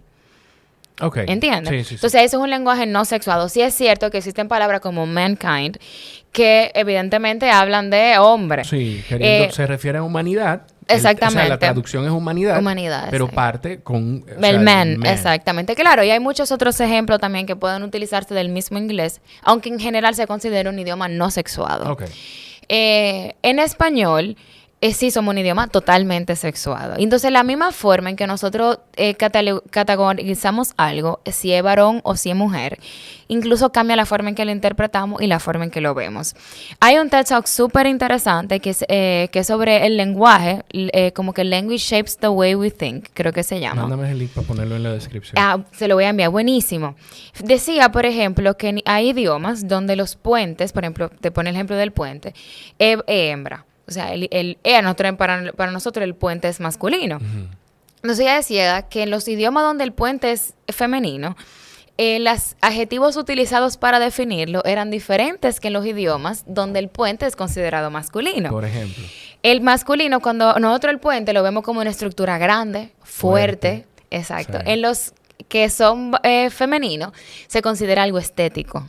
O sea, se ve desde otra óptica. Entonces, la forma en que nosotros nombramos la realidad cambia la forma en que interpretamos e interactuamos con esa realidad. No es que la gente no lo vea fuerte, sino que no lo dice. No, o lo interpreta de una manera diferente. No, la primera... Bueno, te voy a decir algo. O sea, tú llegas a cualquier espacio uh-huh. y para presentarte... La mayoría de la gente lo que va... no importa. La mayoría de la gente lo que va es a a presentarte de una forma, y esto yo no estoy nada orgulloso de esto y trato de batallar con eso constantemente porque yo sé que no es ideal. La hermosa. Ay, sí, Dios mío. O sea, la sí. gente, la hermosa Pamela Checa. O nadie dice la brillante, O lo dicen, pero lo dicen después de que dicen Claro. que hacen una apreciación Claro. estética. Sí, eso me molesta muchísimo. Porque yo no soy un objeto estético. Yo no estoy aquí para engalanar la vista de nadie, Claro. ni que usted se limpie los ojos, como dicen los dominicanos. Yo no estoy aquí para ser bonita. Que eso es una lucha también que yo tengo incluso con compañeros de trabajo, que a veces me dicen que nosotros las mujeres tenemos incluso más facilidades. Oye, que las mujeres tenemos más facilidades porque nosotros, atentos a nuestra apariencia, podemos lograr muchas más cosas. Y yo le digo, ¿y quién te dijo a ti que yo quiero lograr más cosas por cómo yo me vea? Claro. Lo único que yo quiero lograr, lo quiero lograr en base del mérito de mi esfuerzo, de mi trabajo, de mi pensamiento, no por cómo yo me vea. ¿Cómo podemos manejar, cómo puedo yo, por ejemplo, manejar una situación en la que yo personalmente entiendo que que una forma de, ya yo sé que no del todo y que no siempre va a ser así, pero para mí, por como crecí también, una forma de yo sacarle una sonrisa a una compañera de trabajo. Yo siempre he trabajado, casi siempre, rodeado de mujeres. De hecho, yo trabajé en un área de recursos humanos de un lugar donde por mucho tiempo el único hombre fui yo en un grupo de 19 colaboradores. ¡Wow! 19 personas que trabajábamos en esa área. Colaborador está bien, termina en Colaborador está exacto, bien, porque ok. no está sexuado ahí. Ok. Yo estoy bromeando con esto, pero igual yo lo entiendo y lo respaldo hasta un punto. Te voy a decir hasta qué punto yo no lo respaldo. Pero qué tan complicado, qué puedo yo hacer donde yo llegaba, por ejemplo, y yo sentía que podía sacarle una sonrisa a una compañera diciéndole, qué sé yo, X, para no decir un nombre. Concho, fulana, tú sí estás linda hoy. Ya. Pero yo no sé si ella... Yo no quiero que ella interprete que yo solamente la estoy viendo como que es linda y exacto. ya. Bueno, mira, de la parte del halago, yo le digo a compañero de trabajo masculino, va, pero tú sí estás buen mozo hoy. Porque, pues, contrale, si me gusta cómo se ve el traje. Sí, pero es diferente. Porque estamos en lo... O sea, es que es el problema. Estamos en una situación donde yo como compañero, primero, nosotros los hombres, o no todos los hombres, interpretan que porque yo te diga, y no estoy diciendo que esto que con todas las mujeres lo interpreten así, pero no todos los hombres, los hombres no van a interpretar que porque tú me digas eso... Lo estoy montando. Exacto, lo está enamorando. Y segundo, yo como hombre no estoy batallando porque Exacto. tú no me reconozcas como un objeto estético. De hecho, te voy a decir habladora. Si me dices, tú estás lindo. Mi mamá es la única mujer que me dice que yo ando bonito. No me allante. Dime que ay, Jorge, está bonito ese traje. Pero, entonces, Mira, eso, bueno, por eso yo lo veo diferente. halaga el trabajo. O sea, cuando a mí, por ejemplo, alguien me dice, mira, que me gustó tu presentación. O qué buen esfuerzo vi que hiciste. Es una forma de validarme a nivel profesional sin tener que recurrir a la parte estética, a la parte de cómo yo me veo, de cómo yo sea percibida por otros, sino verdaderamente a lo que yo hice. O sea, eso para mí quizás sería una mejor forma. Okay. Está bien. Mira con qué yo no estoy de acuerdo. Y yo sé que esto no es una práctica local. Yo sé que esto es una práctica quizá que pasa en otros países. De hecho, en Canadá, ese es el ejemplo que te voy a tomar. Yo no sé si tú has escuchado hablar de Jordan Peterson. Jordan Peterson yo creo que él es psicólogo, es profesor, y tuvo una situación donde de ataques incluso de odio, redes sociales y en medios tradicionales, por él no estar de acuerdo que la ley en Canadá quería obligarte, por ejemplo, obligarme a mí. Imagínate que aquí en República Dominicana aparezca un senador X. Iba a decir un nombre que iba a ser ridículo que fuera a decir eso, pero no lo voy a decir. Exacto, vamos a quedarnos fuera de los nombres. Dejarlo fuera de los nombres. Un senador que dijera, no, yo tengo esta propuesta de ley que la gente está obligada a, si Pamela quiere que hoy le digan, él, pues quien no le diga a él va a estar violando la ley y puede ser penalizado. O sea, un tema de obligar a las personas, como que tú me tengas que obligar a mí a que yo te diga de una manera. Entonces, bueno, pero al final, él la ausencia de esa ley... Espérate, él no batallaba contra que se utilizara el lenguaje. Él batallaba contra quienes no quisieran utilizarlo o quizá no lo utilizaban hasta por desconocimiento, no fueran víctimas de una penalidad. De una penalidad. Bueno, mira, la ausencia de ese marco jurídico, lo que uno no ve es que si yo te digo que yo soy él, no ella, y tú decides no, entonces yo estoy obligada a ser nombrada de la forma en que otro decida. O sea, que la parte de que haya una obligación está de ambos lados de la moneda. O sea, si yo digo que yo soy él, no ella, y a mí todo el mundo me dice ella, entonces yo estoy obligada socialmente a yo entonces tener que acomodarme a ese molde, a esos términos. O sea, yo no entiendo que debe haber una penalidad, aunque yo entiendo también que las leyes existen porque tienen una relación dialéctica con la sociedad. La ley existe para ayudar a crear una realidad y la realidad también modifica las leyes. O sea, es una calle de doble vía. Que no tengo suficiente información sobre ese proyecto de ley para posicionarme y decirte, mira, estoy a favor o estoy en contra. Pero yo sí entiendo que tienen que tomarse acciones concretas. O sea, por ejemplo, dentro de un espacio académico, y esto me pasó a mí, en posiblemente la escuela de negocios más prestigiosa de la República Dominicana, yo tuve un debate en clase con un profesor. Yo le dije, oye, que a mí, o sea, está bien, pero si tú dices hombre, yo no me siento representada. Okay. O sea, tú puedes generalizar con el o, todos, por ejemplo. Sí. Pero cuando tú me dices el hombre... Pero para ti, o sea, tú como Pamela, no tienes problema con que generalicen con todos. Pero sí hay personas que tampoco quieren eso, pero yo lo respeto. Claro. Porque sí, o sea, yo entiendo que ellos están quizás algunos pasos más para adelante que yo. ¿Por qué? Porque yo te digo, lo del hombre yo no lo aguanto. El Museo del Hombre, lo único que me espero son hombres, porque yo no soy un hombre. ¿Por qué tengo que sentirme incluida en ese término? Acaba de decir algo que...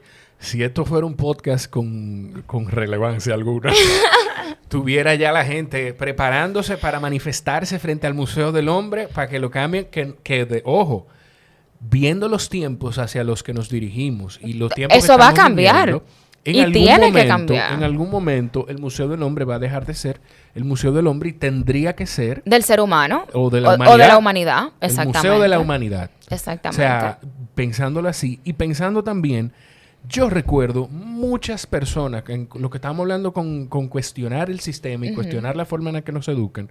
Yo recuerdo muchas amigas en el colegio, pero te estoy hablando de quinto, sexto, octavos, durante bachiller, cuando se hablaba del hombre, decían, pero es que yo no soy hombre. Yo no soy hombre, claro. No, pero que, y el pero problema, que yo no soy hombre. El problema con utilizar también el hombre como totalizador es que eso te ayuda a construir un imaginario. Entonces, por ejemplo, ¿qué quiero decir con eso? Fíjate que cuando nosotros hablamos de gerentes, siempre hablamos de los gerentes. Sí. Entonces, ¿y eso qué pasa? Óyeme, tenemos más hombres en posiciones de toma de poder. Sí. Cuando nosotros pensamos no siempre, que la realidad es que los hombres no son los que están más preparados siempre. No, exacto. O sea, ya, de hecho, las cifras educativas lo que me dicen es que hay más mujeres graduándose, por lo que no hay una correspondencia entre una cosa y la otra. Pero ahí yo te puedo decir que...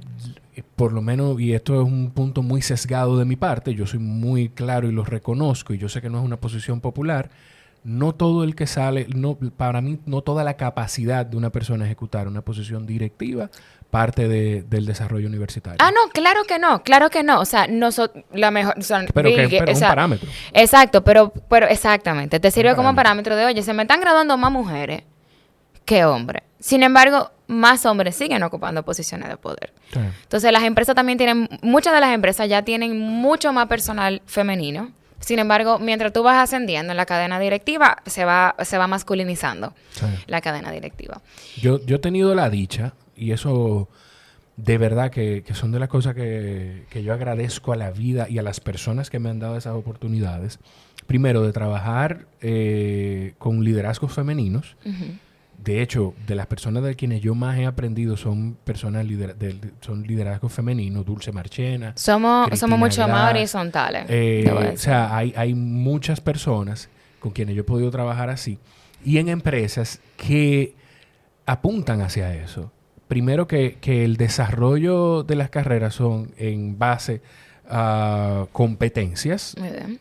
que no te preguntan el sexo cuando tú aplicas a una posición, que los puestos directivos cada vez van creciendo más en cuanto a, o sea, a la orientación sexual o al género, no sé qué fue eso, pero no importa. Nos seguimos escuchando tú y yo. Perfecto. Eso es lo importante.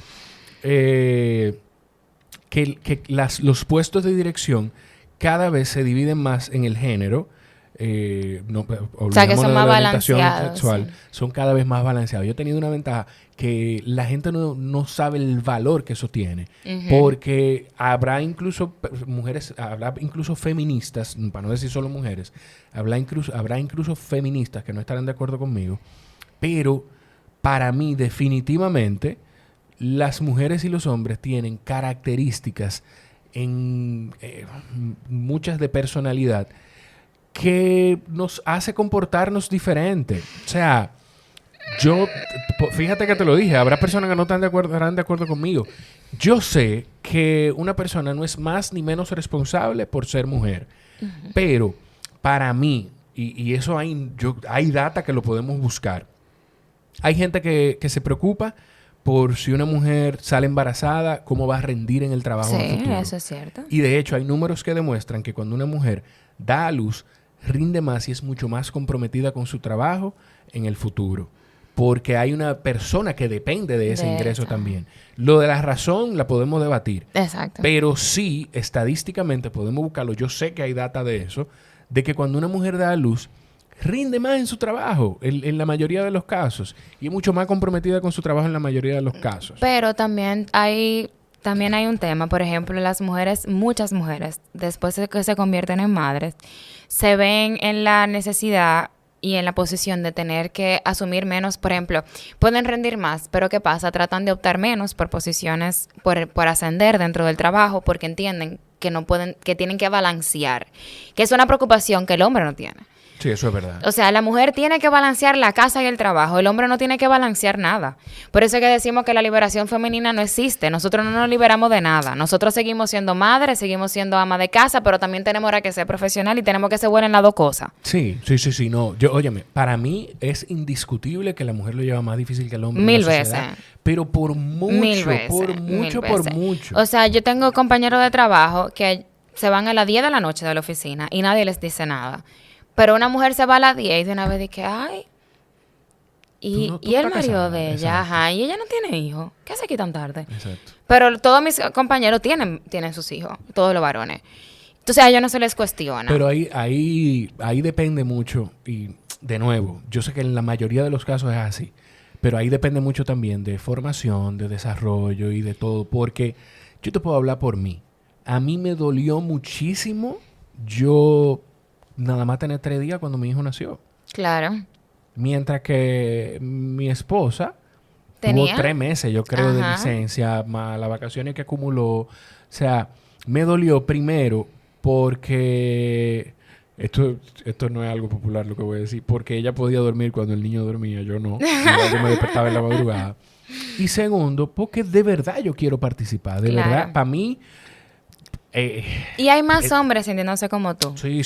Y eso, fíjate, por ejemplo... Hay cada vez más. Yo no hay sé si cada somos vez la más. mayoría. Pero hay Todavía cada vez no, más. pero fíjate cómo en los países más desarrollados ya la licencia de paternidad es igual de larga que la de maternidad. Sí. Y justamente por eso, porque ya el hombre dice, espérate, pero yo quiero ser papá también. O sea, yo no solamente quiero ser el que mantenga la casa, el que produzca dinero, yo quiero asumir otros roles. O sea, así como la mujer tiene mucho tiempo saliendo del hogar, ahora el hombre quiere insertarse también. O sea, vamos...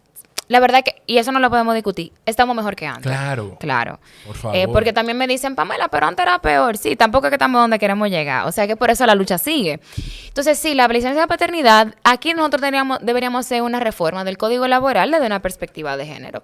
Porque también eso me pone a mí en desventaja como mujer. ¿Qué pasa? Hay empleadores, por ejemplo, fíjate cómo trabajo típicamente femenino, como el de ser cajera, se ha ido masculinizando. Ahora hay muchos hombres cajeros. ¿Por qué? Porque los empleadores no quieren dar la licencia de maternidad. Entonces eso me pone en una situación de desventaja frente a ciertas situaciones. Porque entonces el empleador lo que dice, a mí la mujer me sale más cara. Porque ella tiene permiso de embarazarse y durar 3 meses de licencia cuando se embaraza. El hombre no. Entonces, si lo pones, tenemos que tener una igualdad de condiciones, porque además también eso me obliga a sujetarme a ciertos roles. Un hombre que pida permiso en su trabajo para llevar a su niño al médico, he visto como que, entonces tú no tienes mujer. Exacto. Y tu esposa está de más. Sí. Entonces, pero si yo la pido el permiso, es perfectamente natural, pero entonces ya es Que como como quiera que sea molesta. y como quiera, exacto, es natural, pero entonces dije, bueno, ya Dalu, imagínate, hay una promoción, pero ella no va a tener tiempo para asumir todas esas responsabilidades con un muchachito nuevo. Entonces, esas son las cosas que nosotros tenemos que realmente ir cuestionando, si las reglas realmente son justas. Que de hecho, yo no sé qué tan conectado está todo esto. Y de nuevo, yo no tengo nada, sí tengo cosas en contra del sistema de educación. Entiendo que cada vez hacemos lo mejor que podemos.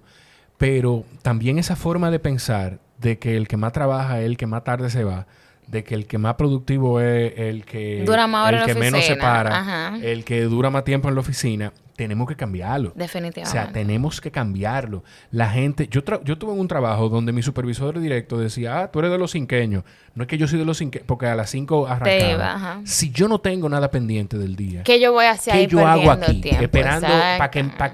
que el jefe de la terminal vea que yo me voy a las 6:30. No. Yo no tengo, o sea, mi trabajo y mi número están ahí. Exactamente. Entonces, ¿qué yo busco aquí sentado? Mirándote la cara. Tú que sabes no me que caes muy bien eso tampoco. es algo que yo creo que la pandemia, uno de los efectos positivos que ha tenido el COVID, es justamente el reconocimiento de que la presencialidad y el tiempo que yo le dedique al trabajo no determina muchas cosas. O sea, si yo tengo que dar resultados, yo los tengo que dar independientemente del cómo. O sea, si yo lo hago desde mi casa, lo hago desde mi oficina, lo hago antes de las 5 de la tarde, lo hago después de las 5. Claro. O sea, al final lo importante es que nosotros lleguemos a la meta.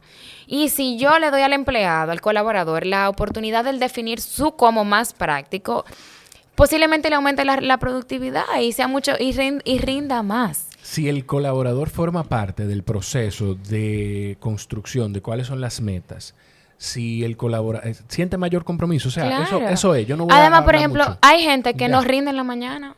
Y entonces tú lo estás obligando a ir a trabajar a las 8:30. Cuando es una persona que quizá empieza a ser productiva a partir de las 4 de la tarde.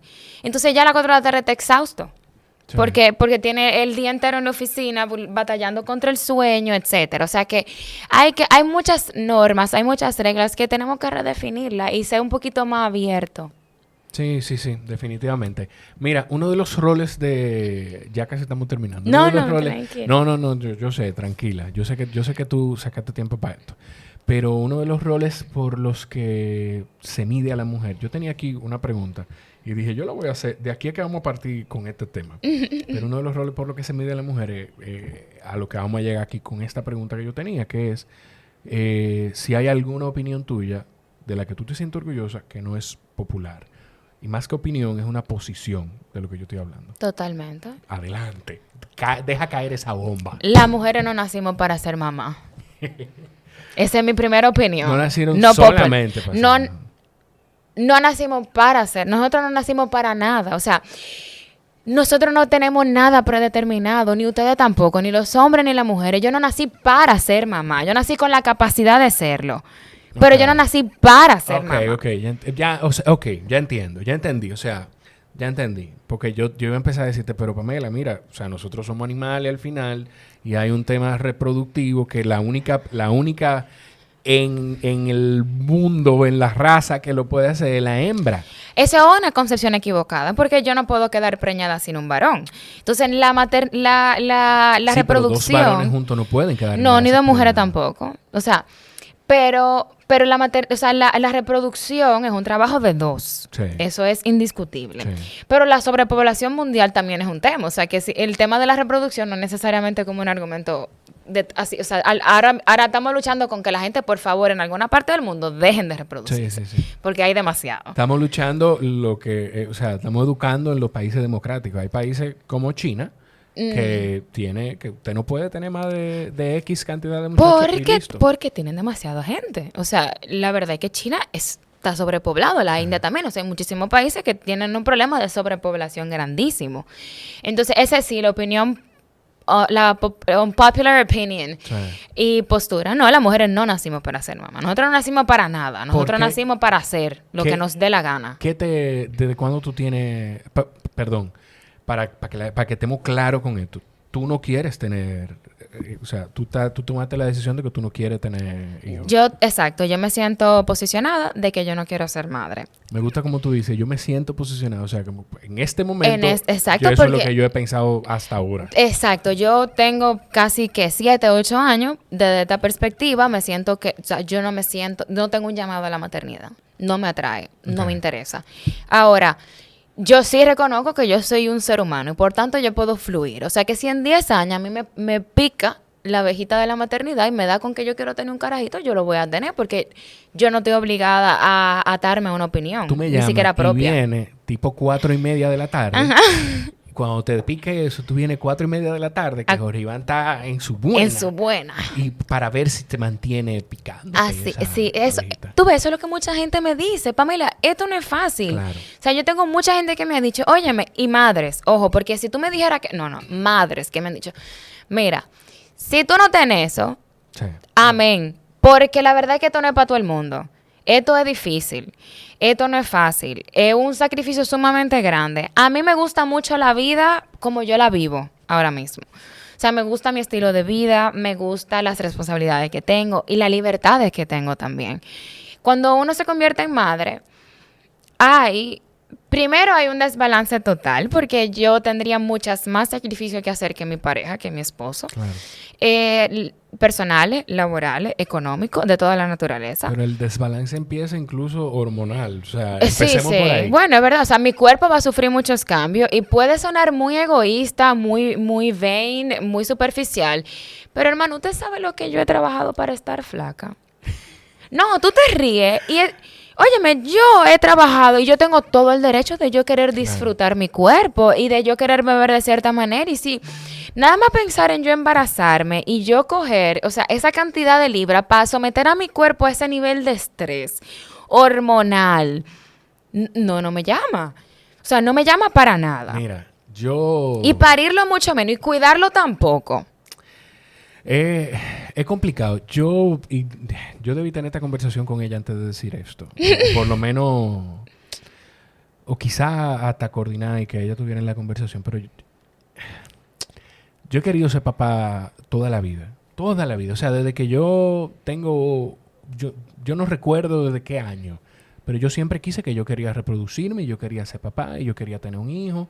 Yo quería tener varios. Yo no sé qué va a pasar con ese pensamiento desde hace un tiempo. Y yo amo a mi hijo. O sea, yo no puedo describirte cómo fue la primera vez que ese niño nació, cuando el niño nació. ¿Cómo lo viste? El momento, yo desde que mi mujer me dijo que estaba embarazada, yo le hablaba a la barriga. A mí no me importaba si me oía, si no me oía. Yo le hablaba a la barriga toda la noche y le deseaba buena noche y papá te ama. Y cuando el bebo nació, yo recuerdo que la pediatra, el ginecólogo, que tío como familia, fue quien me recibió a mí, le da el niño a la pediatra, un beso grande a tío Danilo, y un abrazo fuerte a Michelle Martínez, que es la pediatra del bebo. Y Michelle lo lleva, lo examina, me dice, no recuerdo qué cosa, el niño está llorando. Y cuando yo le dije al niño, bebé, papá está aquí, bebé, papá... Cuando el niño escuchó mi voz, fue automático. Se calmó. Oh. Pero automático. Esa es una de las sensaciones, óyeme, más sabrosa del mundo. Pero, y disfruto cada vez que el niño aprende una cosa nueva. Cuando viene y me da un beso porque sí. Cada vez que dice una palabra. La primera vez que dijo papá. Toda la cosa nueva la voy aprendiendo y la voy disfrutando y tengo un cómplice. Claro. O sea, yo lo veo como eso. Yo tengo un cómplice con el que voy haciendo unas travesuras, pero también al que tengo que encontrar un balance y corregirlo y formarlo. Pero la responsabilidad de tú saber que tú estás formando un ser que tú necesitas y que tú quieres que sea potable para la sociedad, que llegue al mundo y que cuando empiece a hacer su camino solo... Tú sentiste que tú le diste todas las herramientas para poder hacer ese camino, para poder resolver un conflicto en el colegio, para poder defender sus derechos en la universidad, si decide estudiar, o para poder emprender un camino de negocio si decide ser emprendedor. Que tú le diste todas esas herramientas, pero que también aprendió a comportarse y a respetar los derechos de todo el mundo, a respetar cómo piensa cada quien, y que amoroso. O sea, todo eso, mira, no es fácil. Y, o sea, de verdad, es una conversación. Aquí es que voy cuando digo que debí hablarlo con ella antes. Pero nosotros hemos tenido esta conversación de... Si tenemos o no. No, y de que no todo el mundo tiene que tener hijos. No. Y de que no todo el mundo debe. Si tú no estás seguro de que tú quieres tener hijos, no te embarques en eso. No te puedes embarcar en eso. Esto es algo que ella me dijo cuando estaba muchísimo más, hablamos del tema de las 3 causales, que ella decía, yo no sé cuál era mi posición antes. Yo no sé qué tan de acuerdo yo estaba antes con eso. Pero después de tener hijos, yo ahora estoy más convencida de que la gente debe tener el derecho a elegir de si quiere tener hijos o no. Claro. Y también, y esto es algo que yo le agrego, la gente también debe tener la oportunidad de educarse para prevenirlo. Claro. Que sí, lamentablemente nosotros no estuviéramos hablando de este tema de 3 causales en algunos casos. Bueno, las causales no van en cuanto a eso solamente. Pero aquí nosotros deberíamos de estar hablando de una educación sexual que le permita a la gente educarse. Aquí, nos guste o no, los niños, los adolescentes están teniendo relaciones sexuales. Exacto. Yo digo por la sociedad en la que vivimos, yo me entrené tarde. Y lo digo a modo jocoso, yo no debería decir tarde. Pero lo digo así ¿Te por la entrenaste sociedad. cuando tuviste que entrenar? Exacto, me entrené cuando me estrenaron, de hecho. O sea, cuando me tuve que estrenar. Pero aquí la mayoría de los adolescentes están teniendo relaciones. Estadísticamente. Desde los 15, 16 y cuidado. Ajá, y cuidado. Entonces, si está pasando, vamos a regularizar. vamos a educarlos. Claro. Vamos a darle las herramientas. Yo recuerdo una vez que salí del baño, viviendo en casa de mi abuela. Vivíamos en casa de mi abuela, mi mamá, mi hermano y yo. Y yo salí de bañarme y cuando llegué a la habitación, encontré una caja de condones arriba de la cama. Y esto. Mi hermano, que es más joven que yo, pero siempre fue más tigre. Yo siempre ha sido más vivo que yo. Bueno, yo no sé. Ok. Mami, que te cuide. Muy bien. Eso es lo único. Que te cuide. Ok. Ya, no, o sea, no hablamos más. Pero como que tampoco hubo en mi casa nunca hubo ese tabú, ese temor de hablar de eso. De hecho, mi mamá, a veces tengo yo que callarla. No me interesa esos detalles de tu vida. O sea, de verdad, no. Entonces, nosotros necesitamos educación, el acceso a eso. Mira, por ejemplo, Perdón, que hice un monólogo. No, tranquilo. En mi casa, con ese tema, por ejemplo, de la mamá, y esto yo me acuerdo que eso me trajo problemas en mi casa, porque mami entendía que yo estaba en algo que yo no estaba. Yo me estrené quizás relativamente tarde, estadísticamente tarde, definitivamente. Exacto, que nosotros decimos tarde, pero lo entrenamos y punto. En punto. Y yo recuerdo, yo tenía una conversación con mi mamá cuando yo tenía ya yo tenía como unos 15, 16 años. Y ella me decía, yo tenía un novio, ella me decía como que tenía que tener mucho cuidado de yo no involucrarme sexualmente con él, porque entonces no me iba a respetar. Yo le decía, di que espérate. O sea, tú me estás diciendo a mí que él me va a respetar por eso. O sea, que yo como ser humano, yo no sirvo para nada. O sea, yo soy el himen que yo tengo puesto, yo soy mi virginidad. Sí. Y mami entendió en ese momento que le estaba diciendo que ya yo no era virgen. Que también el concepto de la virginidad es sumamente machista. Claro. Y la verdad es que yo sí era virgen en ese momento. Yo no tenía ningún interés de iniciarme sexualmente, pero me molestaba mucho la narrativa de que, él no te va a respetar si tú se lo das. Why? O sea, yo recuerdo que yo le decía, hice una postura que se me formó en ese momento y la mantengo desde hasta ahora. Si hay un tigre que quiere estar conmigo solamente para eso, él se está perdiendo lo mejor de mí porque yo no soy ningún espectáculo. Entonces, si alguien, o sea, como que, ¿por qué tú quisieras utilizar una mujer para acostarte con ella? Si eso o sea, eso tú hasta por internet consigue una cosita que sea de mentira. Pero no nada más eso. Nosotros vivimos, y esto es algo que me han contado, nosotros vivimos en un mundo, sí, claro.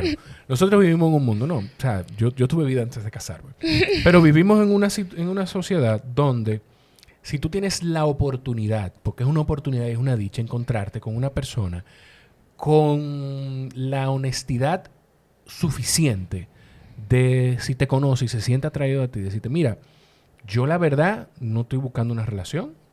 Hay que normalizar eso. O sea, debemos normalizarlo porque nosotros, de nuevo, somos animales y es normal que yo me sienta atraído a una mujer atractiva. Es normal que yo quiera tener sexo con una mujer atractiva. Entonces, eso es normal. Y es normal también que yo conozca una mujer y que solamente quiera tener sexo con ella. O que tú conozcas a un hombre y que solamente quieras tener sexo con ella y con él y ya. Y ya, claro. Entonces, eso es normal. Eso es normal y eso Entonces, no está mal. Es bueno simplemente tener la conversación. No estamos de acuerdo. Exactamente, porque es un tema de consenso. Yo entiendo que todo lo que uno puede llegar, arribar a partir de un consenso, no hay problema. Si yo decidí, o sea, si una persona lo único que me quiere para eso, yo tengo mi derecho de estar de acuerdo o de no estarlo. Y punto. Pero lo que yo no voy a aceptar es que a mí nadie me diga que porque yo no soy virgen o porque yo disfruto de mi sexualidad, yo soy menos ser humano. Yo tengo menos integridad, yo tengo menos que ofrecer. A mí no se me olvida nunca que en el colegio donde yo estudié me dieron mi charla de cómo yo era igual que una rosa. Y que cada vez que yo tenía una pareja, yo perdía un pétalo. Tú te ríes, pero yo... O sea, yo me acuerdo... Yo no sé qué otra cosa hacer. Yo tenía 15 años, o sea, todavía yo no me identificaba como feminista, yo era muy joven para tener una postura como sobre ese tema. Y yo me acuerdo que yo estaba viendo la pizarra y yo decía, pero es que esto no puede estar pasando. O sea, a mí me están diciendo y esas palabras. Entonces, cuando llegue el indicado, tú no vas a tener nada que ofrecerle porque se te van a haber caído todos tus pétalos. Yo no puedo leer para poder ofrecerle una buena conversación. Exacto. O sea, todo lo que yo tengo para ofrecerle, mira lo nocivo que es eso. O sea, me están diciendo que todo lo que yo tengo para ofrecer es eso. O sea, mi castidad.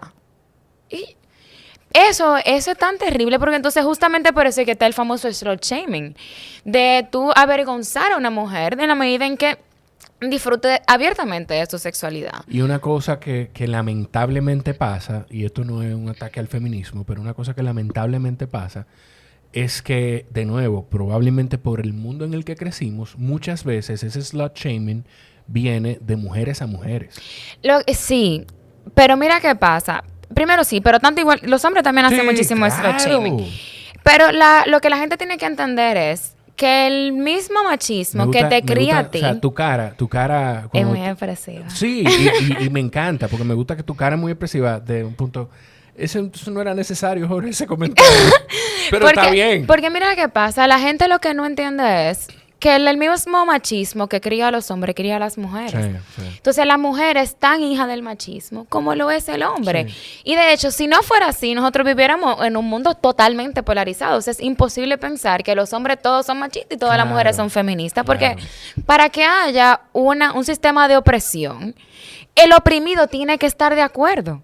O sea, el oprimido tiene que tener en alguna forma un tipo de consenso. O sea, que la mujer tiene que tener sus vetas machistas y su mentalidad machista para que el sistema pueda coexistir. Claro, eso o sea, y está ahí de nuevo por cómo tú creces. Exacto. O sea, tú estás batallando contigo. Es con lo que te enseñaron y te adoctrinaron tu vida entera. Porque imagínate tú, yo por ejemplo no estaba de acuerdo con eso, pero yo estaba en un salón de clase donde éramos 32 estudiantes, de la cual habían como 4 varones.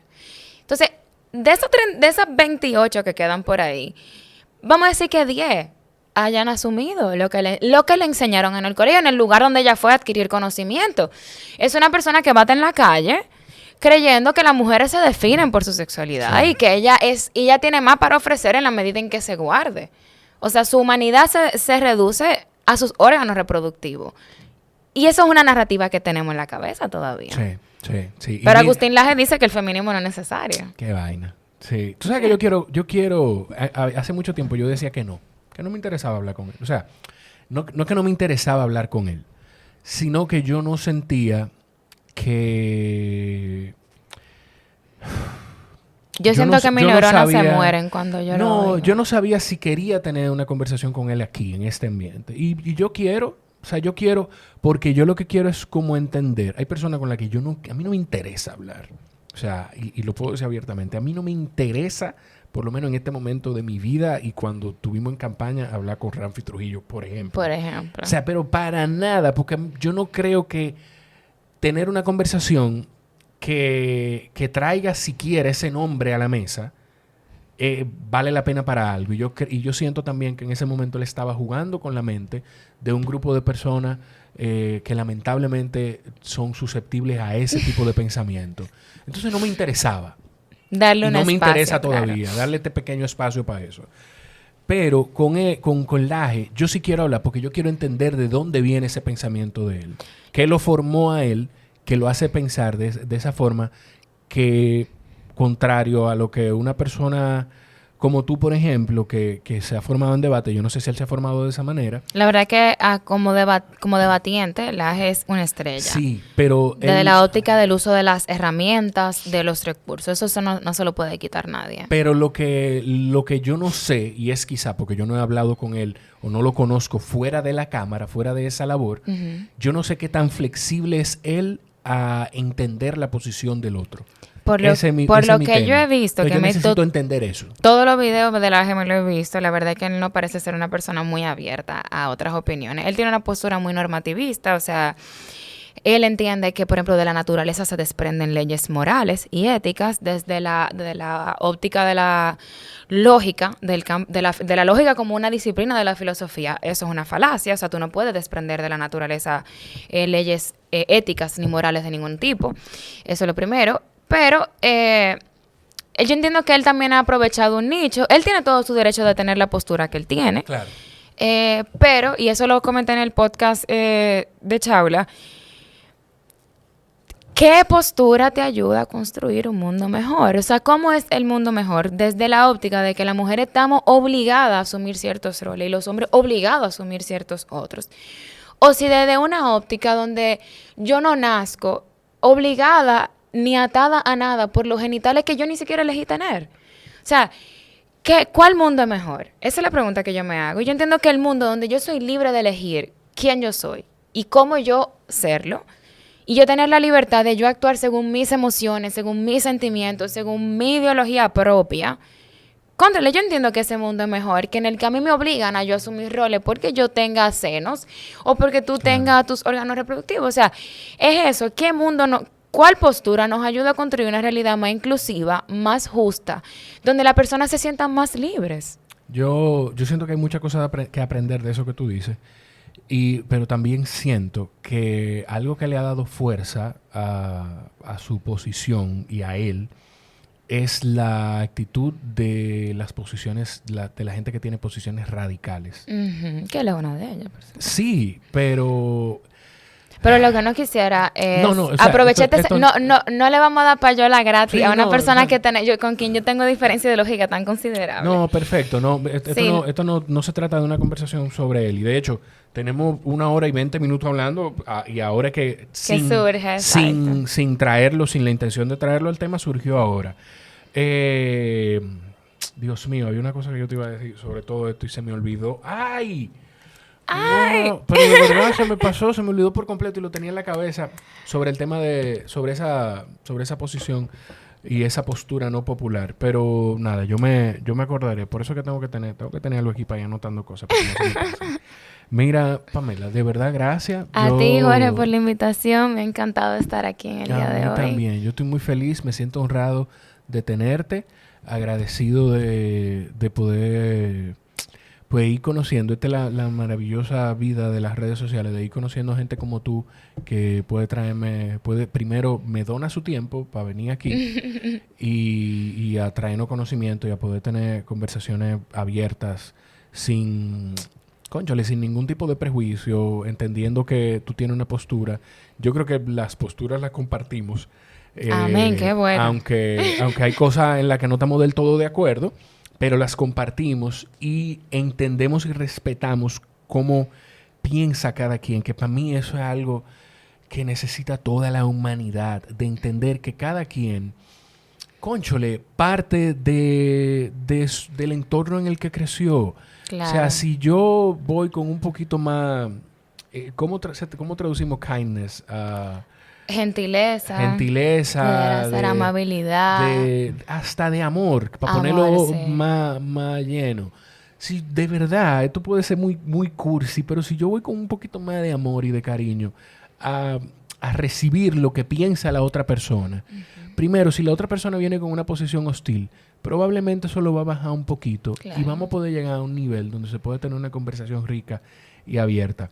Hay cosas con las que yo me equivoqué en el sentido de que genuinamente no aportaba nada, yo dejándola caer aquí, sí, pero también eso es importante. Porque hay gente que lo piensa también, o sea, que traemos cosas a colación que podemos discutir, que están en la mente de la gente que nos está escuchando. Ya me acordé lo que iba a decir. Cuéntame. Hay mucha gente que nosotros hablando de lo que estamos hablando de la sexualidad y de la mujer y del hombre, estará diciendo ahora, eso es porque tú no tienes una hija. O porque tú no tienes, o porque tú, en tu caso, tú no tienes un hijo. Y yo no acostumbro mirar a la cámara, pero para ti, ¿qué piensas eso? Yo estoy tratando de criar a mi hijo entendiendo que él también, de que primero de que no hay roles en la casa, de que no es su mamá la que limpia, ni su papá es el único que trae dinero a la casa. Todo lo contrario. Y si tuviera una hija, si llegara a tenerla también, pues trataría de criarla entendiendo de que si queda embarazada antes de ser un ente reproductivo económicamente para la sociedad, no va a pasar nada y su papá la va a amar y su mamá también la va a seguir amando y eso no es nada. Y de que si explora su sexualidad, lo haga con todo el conocimiento posible. Eso yo lo digo probablemente desde el desconocimiento de no sentir lo que es tener una hija, y espero poder mantener esa posición de aquí a que eso pase si llegase a pasar. O sea que yo sí pienso, yo sí estoy pensando en esas personas que lo ven de esa forma. Sí. Pero el tema de tú poder darle a tus hijos y a tu entorno, si tú no tienes hijos, todas las herramientas posibles para que cualquier decisión que vayan a tomar, aquí me siento como el coach de Raúl Santaella, de la todas las decisiones que tú vayas a tomar, tú la tomes con toda la información posible y aprenda. Y que es un criterio propio. Óyeme, los hijos uno lo va preparando y la gente de tu entorno, tú afectas en su vida, preparándola de una manera. La vida es una carrera de resistencia. Entonces, en esa carrera de resistencia, digamos que es un maratón, que son un poquito más de 42 kilómetros. Tú tienes que ir tomando decisiones. Acelero el paso aquí viene una pendiente, camino, sigo corriendo. Entonces, así mismo, la vida te va a ir presentando cosas donde tú lo mejor que puedes hacer es tener toda la información posible para saber por qué camino ir y qué decisión tomar. Y qué decisión tomar, así Pamela, tienes todo mi cariño, todo mi respeto. Igualmente, Jorge, y un espacio muchas aquí gracias. para que cada vez que tú quieras venir a tener conversaciones como esta, pues la podamos tener. Este espacio es tuyo. Amén, Jorge, muchas gracias. Me encantó participar en el día de hoy. Qué bueno que pudimos tocar tantos temas diferentes. Ojalá personas quieran animarse a dialogar y a discutir sobre esos temas que quizá en el mainstream no son populares. Quizá las personas se sienten incómodas hablando sobre eso o incluso les da vergüenza. El mismo tema de la maternidad. Yo conozco muchísimas mujeres que le da miedo o le da pena hablar sobre que quizás no quieren tener hijos porque hay que normalizar los diálogos, hay que abrir el espacio para la discusión y ojalá que este episodio del podcast sirva justamente para eso. Seguro que sí. Y entender que, agregando eso que tú dijiste, que como tú te sientes, probablemente hay decenas de miles de personas que se sienten igual. Así que verbalízalo y va a aparecer alguien, va a aparecer gente que no va a estar de acuerdo contigo, prepárate para eso, pero va a aparecer gente que va a querer tener la conversación porque quiere entender cómo se siente de esa manera, por qué se siente de esa manera. Estaba tratando de buscar el nombre de la persona que escribió fue un chico que escribió en Instagram. Sí, que me dijo, mira, ¿cuándo es que tú vas a llevar iba a decir Shaula, ¿cuándo es que tú vas a llevar a Pamela al podcast? Tiene que llevarla. Wow, no recuerdo en qué publicación fue. De verdad que no lo recuerdo y lo estaba buscando en tu Instagram. Sí, yo pensaba que era en... Yo pensé que era en tu Instagram. Sí, yo también pensé lo mismo. Eso es lo que no recuerdo. Pero nada, gracias a ti. Aquí está la conversación. Compártela. A ustedes que llegaron hasta aquí, si disfrutas este contenido y quieres que este contenido se siga haciendo y siga creciendo, una forma importante que tienes de impactar lo que hacemos es suscribiéndote en Patreon. Patreon.com/Jorge Chalhub. Ahí lo puedes conseguir. A partir de $1 puedes colaborar con el desarrollo de este proyecto. Y si proyecto no, de esta iniciativa, porque yo creo que los proyectos, hubo alguien que me dijo, los proyectos tienen fin. Sí, los proyectos tienen un marco temporal establecido. Esto no tiene un marco temporal establecido, por lo menos así pienso yo por ahora. Gracias de verdad por estar aquí. Gracias, Pamela, por tu tiempo. Gracias a ti, Jorge, por la invitación. A ustedes los quiero muchísimo. Nos escuchamos en la próxima. Bye, bye. Bye.